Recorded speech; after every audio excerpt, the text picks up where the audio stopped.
Kali ini kita akan bahas akhir penyesalan seorang istri.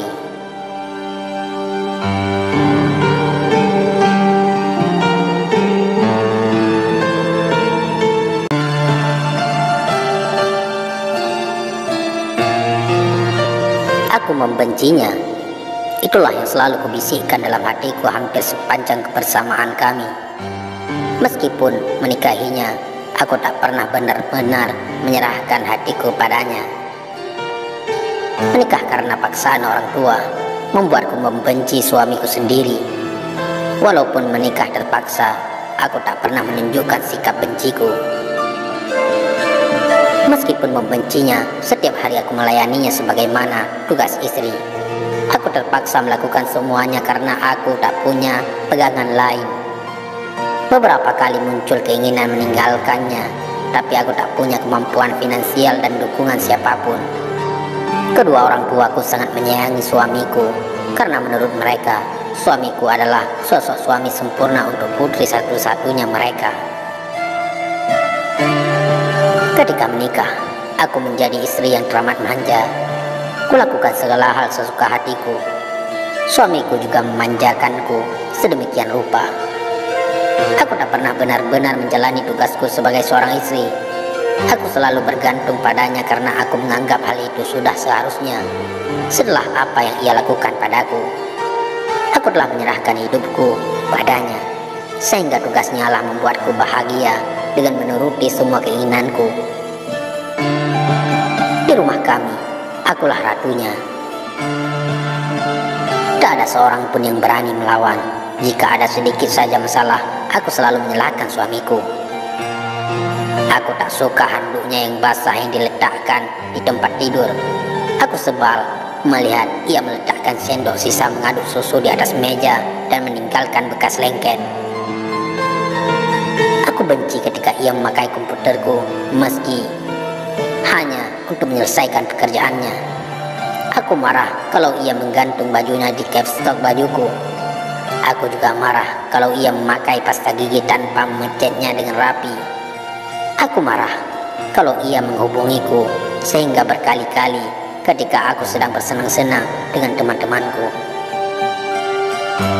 Tadinya aku memilih untuk tidak punya anak meskipun tidak bekerja karena aku tak mau mengurus anak. Awalnya dia mendukung dan aku pun berkabeh dengan pil. Tapi rupanya ia menyembunyikan keinginannya begitu dalam sampai suatu hari aku lupa minum pil KB, dan meskipun ia tahu, ia membiarkannya. Aku pun hamil dan baru menyadarinya setelah lebih dari 4 bulan. Dokter pun menolak menggugurkannya. Itulah kemarahanku terbesar padanya.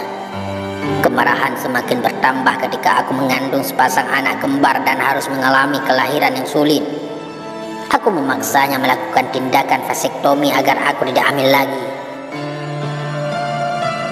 Dengan patuh, ia melakukan semua keinginanku karena aku mengancam akan meninggalkan bersama kedua anak kami.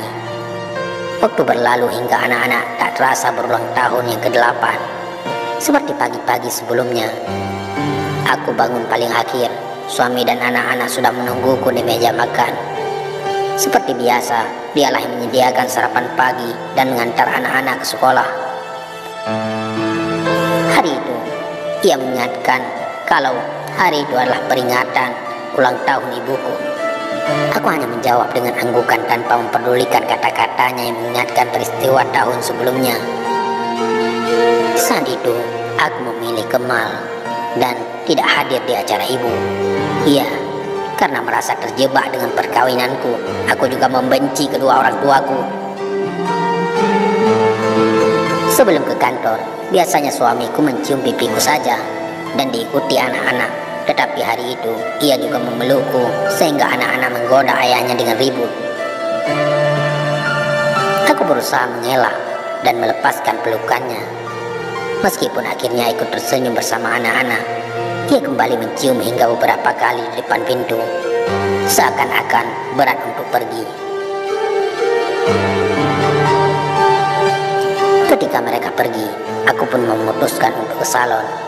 Menghabiskan waktu ke salon adalah hobiku. Aku tiba di salon langgananku beberapa jam kemudian. Di salon aku bertemu salah satu temanku sekaligus orang yang tidak kusukai. Kami mengobrol dengan asyik termasuk saling memamerkan kegiatan kami. Tiba waktunya aku harus membayar tagihan salon. Namun betapa terkejutnya aku ketika menyadari bahwa dompetku tertinggal di rumah. Meskipun merogoh tasku hingga bagian terdalam, aku tak menemukannya di dalam tas. Sambil berusaha mengingat-ingat apa yang terjadi hingga dompetku tak bisa kutemukan.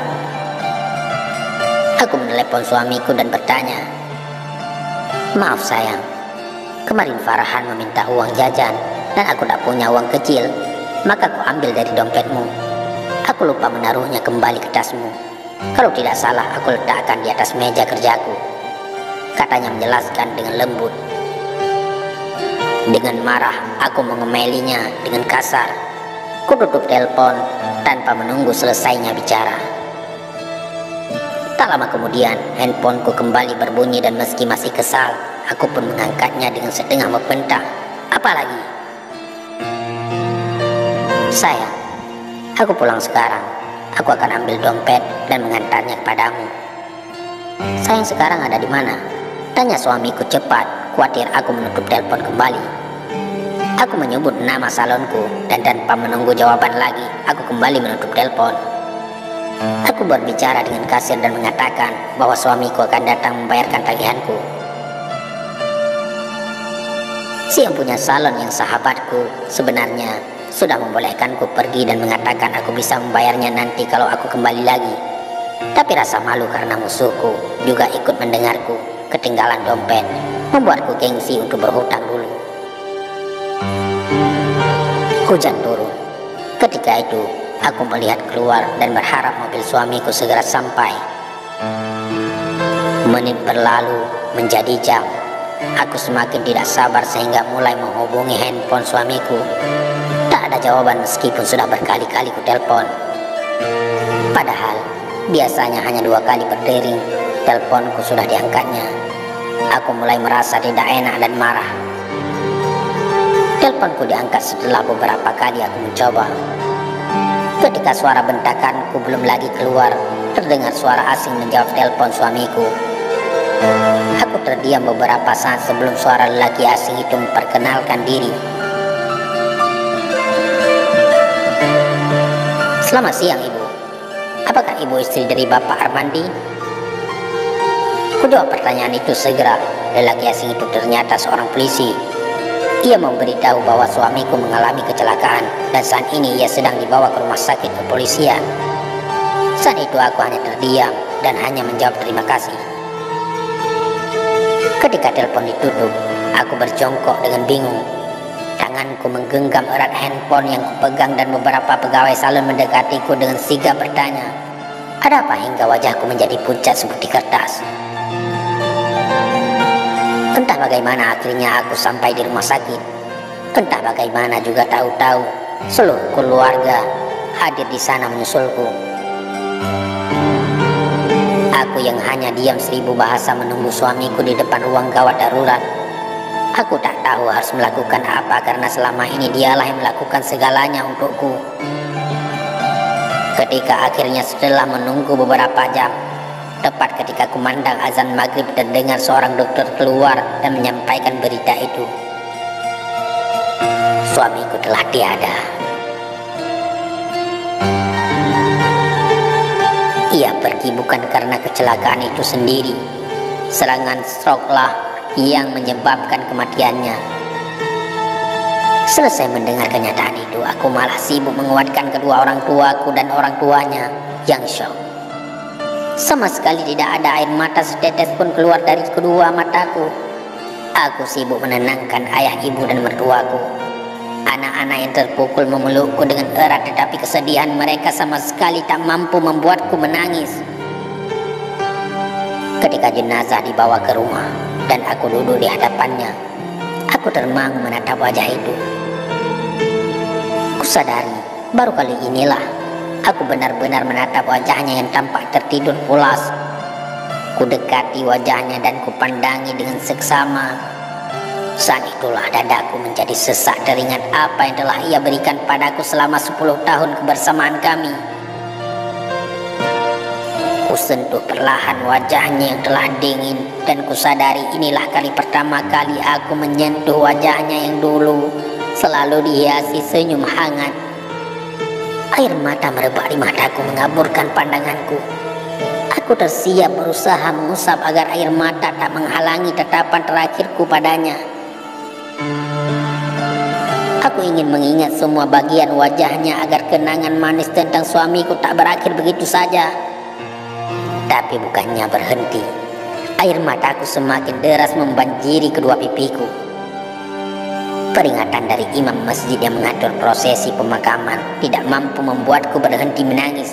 Aku berusaha menahannya, tapi dadaku sesak mengingat apa yang telah kuperbuat padanya terakhir kali kami bicara.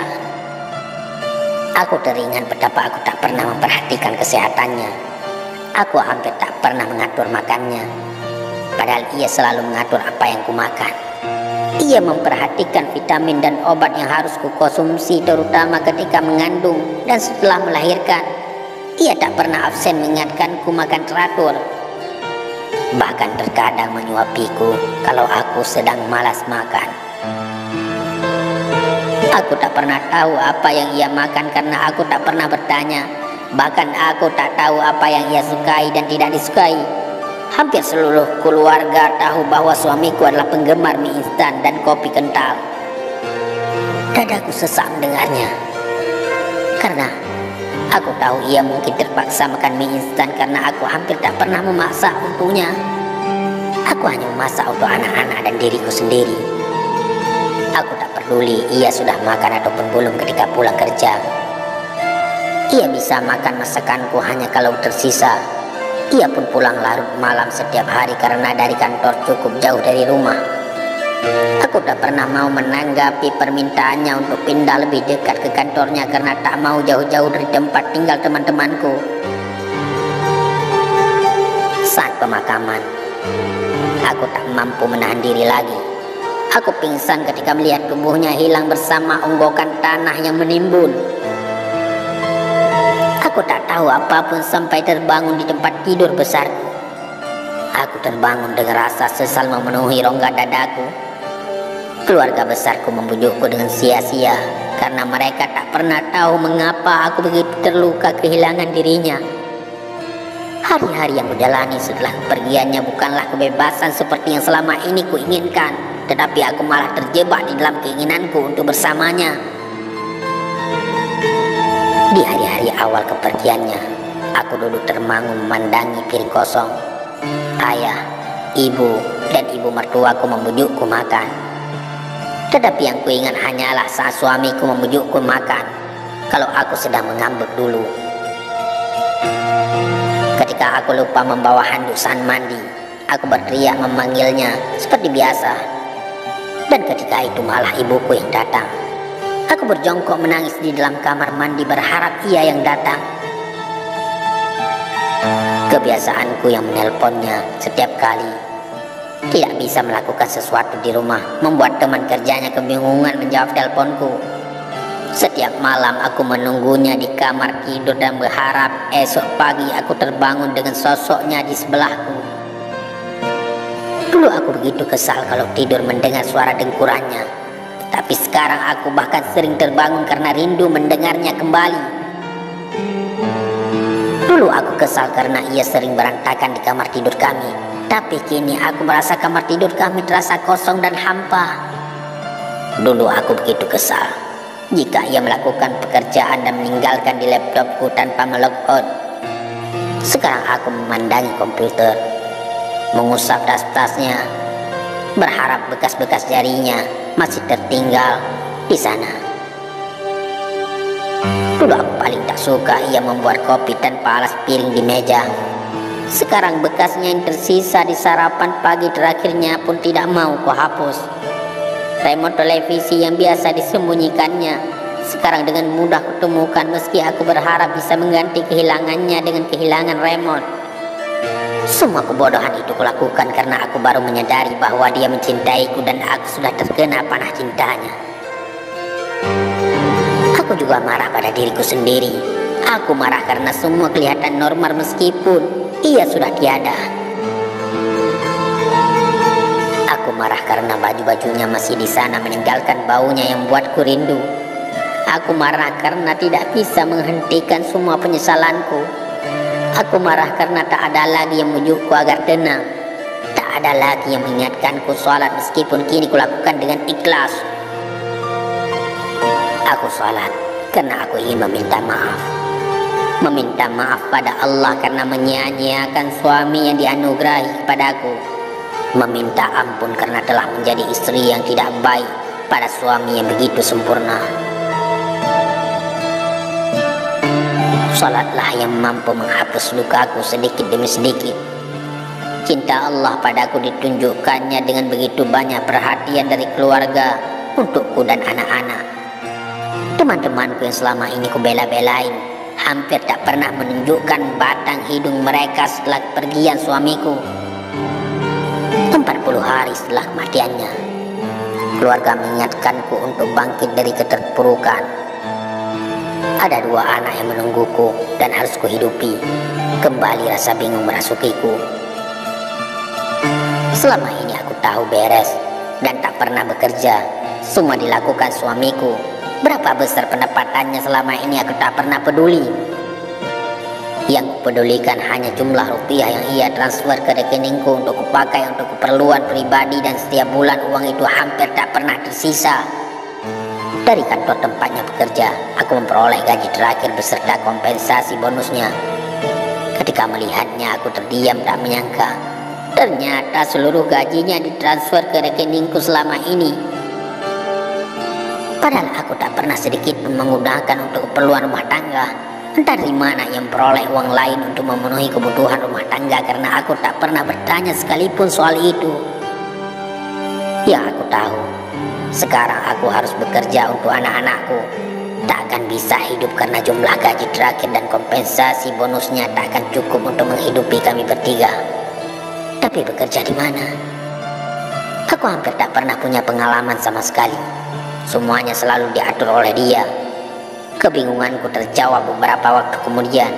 Ayahku datang bersama seorang notaris. Ia membawa sebuah surat pernyataan suami bahwa ia mewariskan seluruh kekayaannya padaku dan anak-anak. Ia menyertai ibunya dalam surat tersebut, tapi yang membuatku tak mampu berkata apapun adalah isi suratnya untukku. Istriku Liliana tersayang, maaf karena harus meninggalkanmu terlebih dahulu. Sayang, maaf karena harus membuatmu bertanggung jawab mengurus segalanya sendiri. Maaf karena aku tak bisa memberimu cinta dan kasih sayang lagi. Allah memberiku waktu yang terlalu singkat karena mencintaimu dan anak-anak adalah hal yang terbaik yang pernah kulakukan untukmu. Seandainya aku bisa, aku ingin mendampingimu selamanya. Tetapi aku tak mau kalian kehilangan kasih sayangku begitu saja. Selama ini aku telah menabung sedikit demi sedikit untuk kehidupan kalian nanti. Aku tak ingin sayang susah setelah aku pergi. Tak banyak yang bisa aku berikan, tetapi aku berharap sayang bisa memanfaatkannya untuk membesarkan dan mendidik anak-anak. Lakukan yang terbaik untuk mereka. Ya sayang, jangan menangis, sayangku yang manja. Lakukan banyak hal untuk membuat hidupmu yang terbuang percuma selama ini. Aku memberi kebebasan padamu untuk mewujudkan mimpi-mimpi yang tak sempat kau lakukan selama ini. Maafkan kalau aku menyusahkanmu, dan semoga Tuhan memberimu jodoh yang lebih baik dariku. Teruntuk Farah, putri tercintaku, maafkan karena ayah tak bisa mendampingimu. Jadilah istri yang baik seperti ibu. Dan Farhan, kesatria pelindungku, jagalah ibu dan Farah. Jangan jadi anak yang bandel lagi, dan selalu ingat dimanapun kalian berada, ayah akan ada di sana melihatnya. Aku terisam membaca surat itu. Ada gambar kartun dengan kacamata yang diberi lidah menjulur khas suamiku kalau ia mengirimkan not. Notaris memberitahu bahwa selama ini suamiku memiliki beberapa tabungan dari hasil warisan ayah kandungnya. Suamiku membuat beberapa usaha dari hasil tabungan tersebut, dan usaha tersebut cukup berhasil meskipun dimanajerin oleh orang-orang kepercayaannya. Aku hanya bisa menangis terharu mengetahui betapa besar cintanya pada kami.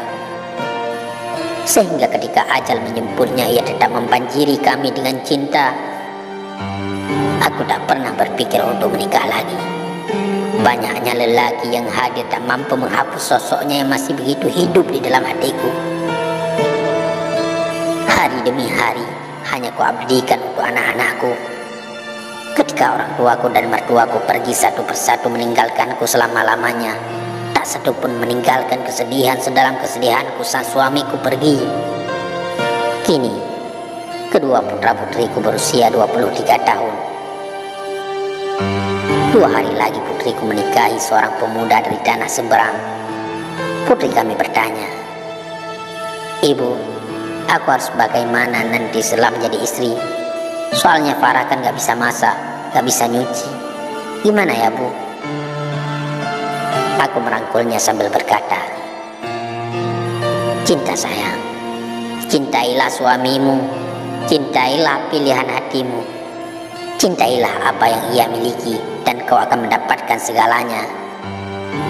Karena cinta, kau akan belajar menyenangkan hatinya, akan belajar menerima kekurangannya, akan belajar bahwa sebesar apapun persoalan, kalian akan menyelesaikannya atas nama cinta." Putriku menatapku. "Seperti cinta ibu untuk ayah. Cinta itukah yang membuat ibu tetap setia pada ayah sampai sekarang?" Aku menggeleng. "Bukan, sayangku. Cintailah suamimu seperti ayah mencintai ibu dulu. Seperti ayah mencintai kalian berdua. Ibu setia pada ayah karena cinta ayah yang begitu besar pada ibu dan kalian berdua."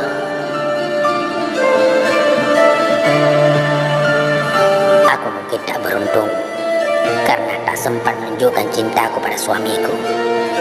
Aku menghabiskan 10 tahun untuk membencinya, tetapi menghabiskan hampir sepanjang sisa hidupku untuk mencintainya.